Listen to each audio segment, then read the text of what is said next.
guys, so first thing I'm doing is moisturizing my lips. I always do this before I start my makeup so my lipstick goes on more smoothly at the end and there's no chapped lips getting in the way.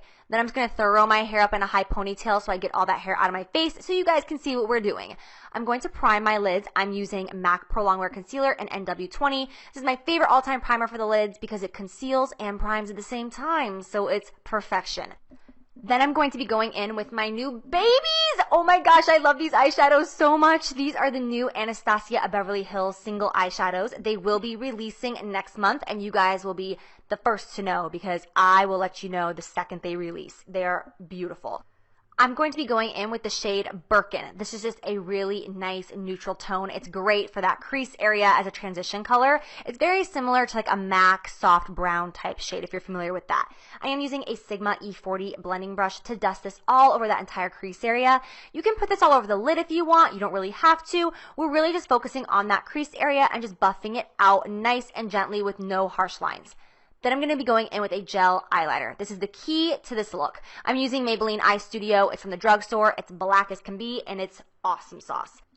So what I'm going to do is create an outer wing. I am using a E65 by Sigma. I didn't know what brush that was for a minute. And I'm going to create kind of like a bat type wing where I literally just carve out that V and then sharpen it up. Once I've done that, I'm going to go in with the shade Smoke. This is again going to be a new shade by Anastasia Beverly Hills. And then using a Morphe M321 brush, which is literally the most perfect brush for this technique, I'm going to take that brown color and literally, as you're seeing, just smudge it and smoke it out. It is so simple. Then I'm going to go back with that same black liner and just darken it up a bit, and you will have this look right here. It's so simple, but it looks so much more complex than it is. Then what I'm going to do is just go in and do a normal liner right on that lash line, just like you would any other day, just to kind of connect that wing to the inner corner. Then what I'm going to do to create that inner corner cat eye is follow the natural tear duct of my eye. Some people's inner corners are going to go a little bit more down than others. Some are going to go more straight out. I typically find if you want it to look the best for your eye shape when your eyes are open and closed, just follow that natural tear duct. So now I'm obviously just going to do the exact same thing to the other eye. Again, I just draw out that V with an angled brush and then I just fill it in.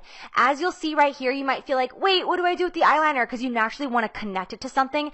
Don't. Just literally buff it into the eye, leave it alone, go back with a super dark brown matte shade and just buff it out. You don't really want to buff that dark color up into the crease. You more want to buff it towards the inner corner of the eye to really give you that elongated, elevated cat eye effect. Then again, do your liner just like you usually would, right along that lash line, and then just make sure you take it all the way to the outer corner so that it does connect with that wing. Again, I'm going to do the inner corner the same way I did the other eye. This might be easier for some of you just using a precise eyeliner brush. It's not an angle brush. I definitely think an angle brush can be a little bit harder, but it's just what I'm used to. I'm going to go in with velour lashes in the style Lash in the City, but I always coat my lashes with a thin coat of mascara first before going in because I think it makes it blend a little bit better, and also I never ever go in with mascara after my false lashes are on because it can cut down the longevity and the life of your lashes and make them look a little bit more fake. And I want my false lashes to look as pretty and fluffy as they possibly can, so I don't go in with mascara afterwards. I always do it first. Then I'm going to move on to foundation. I am using Hourglass Veil Foundation. It's a very pretty illuminating foundation. I will say, though, that it has a high SPF in it, so it does smell like SPF. Just a warning. I'm going to be going in with a Morphe brush. This is the M439, I believe, for foundation. Absolutely obsessed. I've used it only twice, and I'm already claiming that I'm obsessed. You know it's love when I've only used it twice, and I'm using the word obsessed. Moving on, I'm doing my eyebrows, and I just showed you the first one super quickly because it was really out of focus the entire time. I'm going to show you this one a little bit more slowly.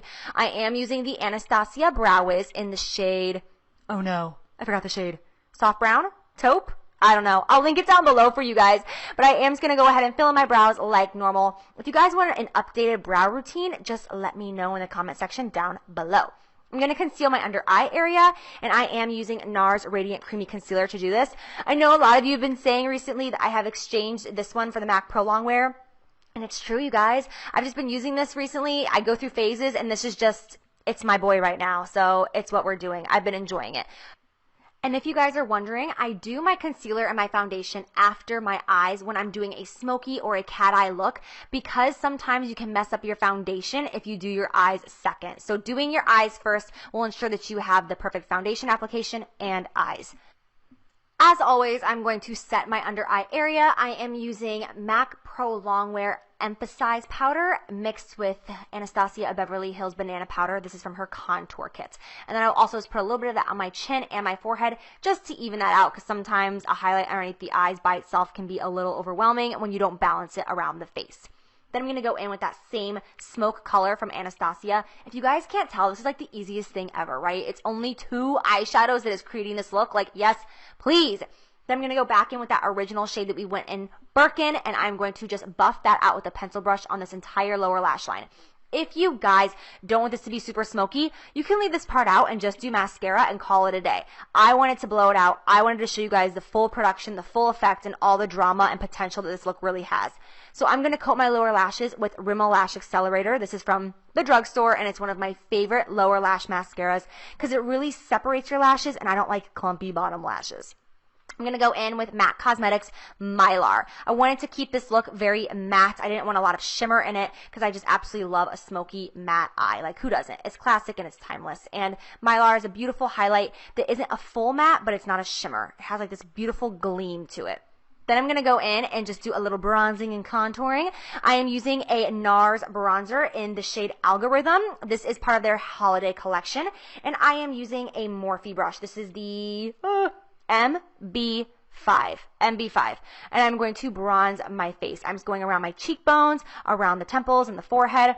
I absolutely love this brush. I have been singing its praises for the past like 3 tutorials straight, but seriously, bomb.com. I'm going to go back in with a Makeup Geek Precision brush and just create a little line right there underneath the cheekbones just to accentuate this contour a little bit more, because I really like a structured contour with a cat eye. I think it's very flattering. I'm going to go in with MAC Mineralized Blush in the shade Dainty, which is just a really pale, flattering, girly pink. So pretty, and I'm just going to lightly dust that on the cheeks. Nothing too intense, but we just want to have a little bit of a flush. This looks painful. Honestly, this shot makes me cringe. Anyways, I am going to be applying an eye kohl on that lower waterline, and the struggle is real, as always, as you can see. And then I'm going to finish this off with my new lipstick. This is called Buttercup. And you guys are the first to see and the first to know. I am so excited to be using this and introducing it to you. It's going to be coming out in a week and a half. I will let you know when it's formally coming out. I feel like this whole video is me just telling you like, ooh, this is coming out soon. This is coming out soon. But I wanted to use some new products. So I absolutely love this color, you guys. It is just a gorgeous nudie pink. I am so proud, so happy. So I hope you guys are as excited as I am. I'm finishing that off with a little Shimmer of Hope gloss. This is also by Gerard Cosmetics. I will link it down below along with a 25% off coupon code for you guys if you're interested. To complete this look, I'm just going to curl my hair with a Bellamy 6-in-1, and with the power of editing, voila, we are done. I love you guys. Thank you so much for watching, and I'll see you soon. Bye.